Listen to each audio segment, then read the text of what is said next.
सोचो एक दिन तुम्हारी आंखें खुले और तुम्हें पता चला कि तुम पास्ट में पहुंच गए और ऊपर से तुम्हारा हथियार भी गायब है। लड़की कैसे बन गया मैं?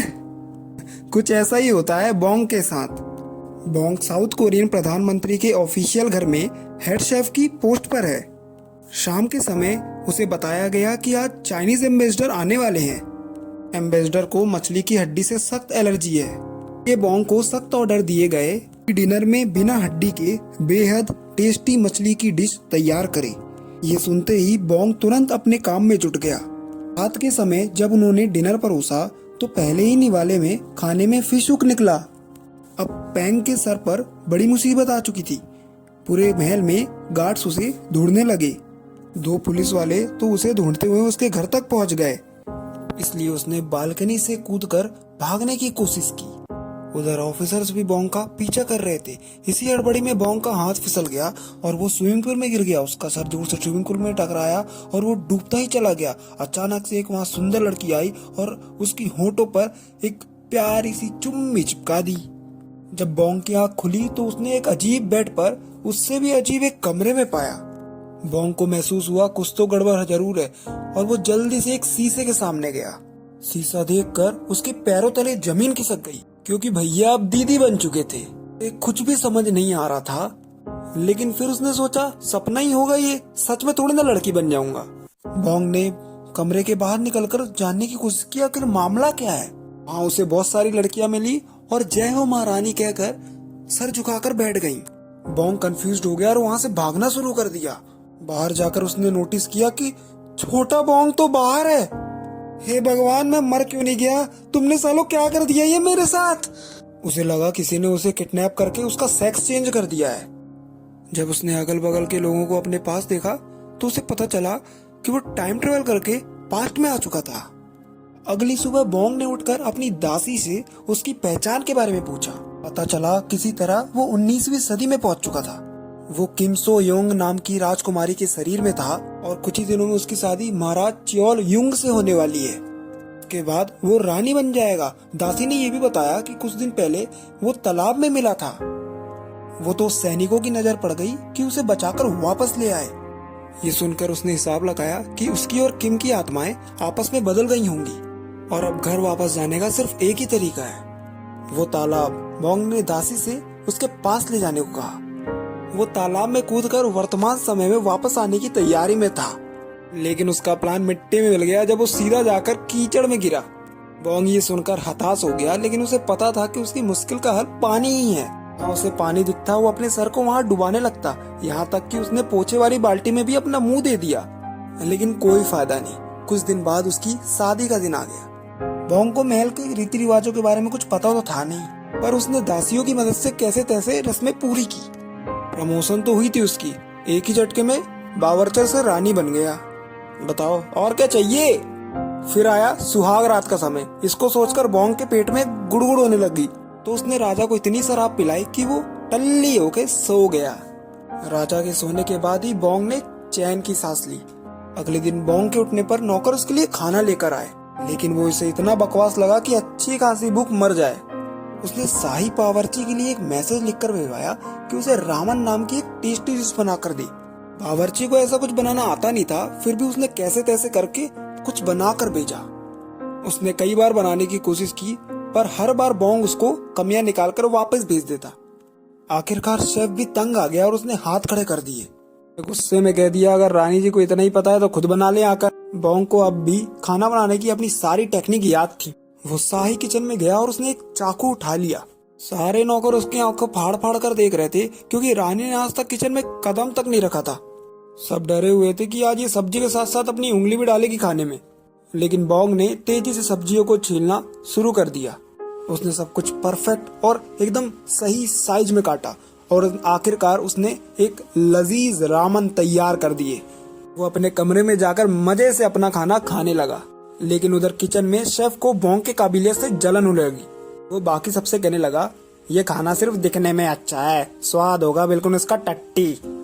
अपनी बात को सही साबित करने के लिए उसने बर्तन में बचा कुचा खाना टेस्ट किया। वो इतना स्वाद था कि उसके हाथ से चम्मच ही छूट गई।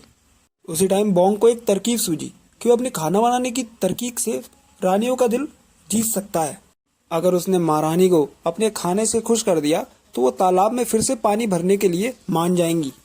बोंग फिर किचन में गया, लेकिन शाही बावर्ची फिर से अपनी धौंस जमाने लग गया।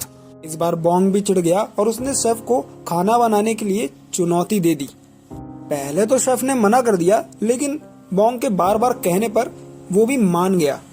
अब नौकर की घंटी बजाते ही मुकाबला शुरू हो गया।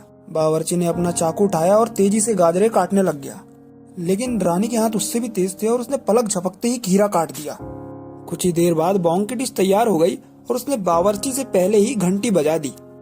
वैसे हमारी रानी साहिबा मुकाबला जीत चुकी थी। बावर्ची चिढ़ गया और वो कहने लग गया, चलो माना कि स्पीड भी जरूरी है, लेकिन स्वाद तो होना चाहिए ना खाने में। बोंग ने शाही क्विजी को कहा कि दोनों का खाना चक्कर बताए कि कौन सा बेहतर है। उसे रानी की बनाई हुई डिश बेहद पसंद आई और बोंग जीत गया। इसके बाद बोंग के पास पूरा किचन का कंट्रोल आ गया। उसने महारानी के खाने में देखा कि वो तो चुन चुन कर खाती थी, क्योंकि हाल ही में उनके दांत में दर्द रहने लग गया था।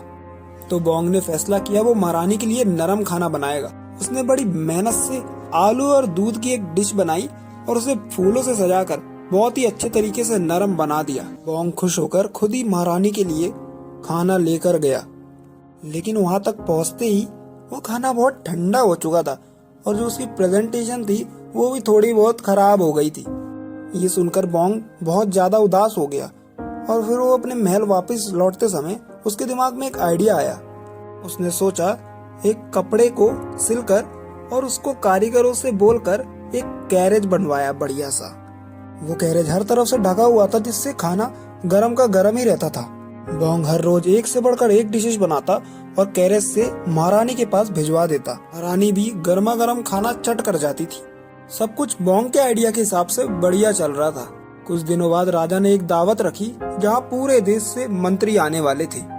बदकिस्मती से उसी दिन सारे रसोइये बीमार पड़ गए और रसोई में नौकरों की कमी हो गई। जब बोंग को ये पता चला तो उसने रसोइयों की मदद करने का फैसला किया। वो भेष बदलकर रसोई तक पहुंचा। वहां पहुंचकर उसने देखा सिर्फ बंदों की नहीं, सब्जियों की भी कमी है। अब ज्यादा चॉइस तो है नहीं। उसने दिमाग लगाया और उसने सोचा कि इन्होंने चिप्स तो कभी नहीं खाए होंगे। उसने आलू की पतली पतली स्लाइसेस काटकर एक पतली सी स्टिक पर लगाई और उन्हें डीप फ्राई कर दिया। मेहमान चिप्स को देखकर ज्यादा खुश नहीं हुए, क्योंकि वो तो शाही खाने की आस लगाए बैठे थे। लेकिन चिप्स के मुंह में जाते ही सब उनके दीवाने हो। अगली डिश बोंग के लिए बहुत ही मुश्किल थी, क्योंकि रसोई में मीट नहीं था। उसने वेजिटेबल बर्गर बनाया और साइड में टमाटर रख दिया। अपनी इस नई डिश का उसने नाम दिया मैकडोनाल्डो। इसे हम सस्ता मैकडॉनल्ड्स भी कह सकते हैं। ये भी सबको इतना अच्छा लगा कि सारे मेहमान उंगलियां चाटते रह गए। मीठे में बोंग ने एक जेली डेजर्ट बनाया, लेकिन उसने कुल्फियों की डंडी पर कुछ भी लिखकर कह दिया कि ये खाने वाले को उसकी भविष्य बताएगी। सभी को वो कुल्फी खाकर अपना भविष्य जानने की बड़ी उत्सुकता हुई। बोंग ने दावत को बर्बाद होने से बचा लिया था। महारानी बोंग की सूझबूझ से बहुत ज्यादा खुश हुई और उसने बोंग से कुछ भी मांगने को कहा। बिना वक्त गवाए बोंग ने महारानी से उस तालाब को वापस भरने की मांग की। महारानी ने उसकी बात मान ली और नौकरों को काम पर लगा दिया। लेकिन 19वीं सदी में काम करने के लिए कोई मशीन तो थी नहीं। नौकर दूर के कुएं से पानी भर भर के एक तालाब में डाल रहे थे। बोंग परेशान हो गया, क्योंकि इस काम में बहुत टाइम लग रहा था। उसने एक तरीका निकाला और सभी को एक जगह खड़े रहकर बाल्टी को पास करने के लिए कहा। सिस्टम से काम बहुत आसान और जल्दी होने लगा। बोंग दिन रात तालाब भरता बैठा देखता रहा। कई दिन बीत गए, लेकिन तालाब में अभी भी ना के बराबर पानी था। वो इंतजार करते करते थक चुका था। तभी अचानक जोरदार बारिश शुरू हो गई और धीरे धीरे तालाब भरने लगा। बोंग बारिश को देखकर बहुत खुश हुआ। कुछ देर बाद पूरा तालाब भर गया और बोंग एक पत्थर में अपना नाम लिखकर पानी में कूद गया। कहानी की शुरुआत की तरह ही वो अब भी पानी में डूबे ही जा रहा था। आंखें खुली तो खुद को हॉस्पिटल में देखकर हैरान रह गया। एक पुलिस ऑफिसर पास में सो रहा था। उसे लगा कि खाने में हुक मिलने की वजह से वो उसे गिरफ्तार करने वाला है। वो वहाँ से जल्दी भागने की कोशिश करने लग गया और एंड मूव पर ऑफिसर उठ गया और उसका पीछा करने लगा। बोंग उससे तो दूर आ गया, लेकिन सामने से दो और ऑफिसर आकर उसको घेर लेते हैं। किसी तरह वो बचते बचाते एक लाइब्रेरी में गया, जहाँ उसने एक हिस्ट्री की किताब ढूंढी। वो 19वीं सदी की जोशियोन डायनेस्टी के बारे में पढ़कर मुस्कुराया, क्योंकि वो भी अब इतिहास के पन्नों पर दर्ज हो चुका था। लेकिन उसी वक्त पुलिस वाले भी वहां आ पहुंचे। बोंग ने वहां पर फिर से भागने की कोशिश की, लेकिन एक ऑफिसर ने उसे बताया कि वो उसे पकड़ना नहीं चाहता। पता चला उसके टाइम ट्रेवल की वजह से प्रेजेंट भी बदल चुका था। पुलिस उसे पकड़ नहीं रही थी, बल्कि उसे प्रोटेक्ट कर रही थी, क्योंकि उसने एक जासूस नेता का पर्दाफाश किया था। बोंग ने तुरंत एक कंप्यूटर पर सर्च कर पता लगाया कि वो सच कह रहे थे। आखिरी में वो एक सड़क पर सुनसान खड़ा होकर ये सोच रहा था कि एक छोटे से इतिहास से भविष्य में कितना अंतर पड़ जाता है। तो अगर आपको मौका मिले कि बीते हुए कल में जाकर आप कुछ बदल सकते हैं, तो वो क्या होगी? कमेंट कर अपना ओपिनियन जरूर बताइएगा। अगर अच्छा लगा तो प्लीज इस वीडियो को लाइक और सब्सक्राइब कर दीजिए।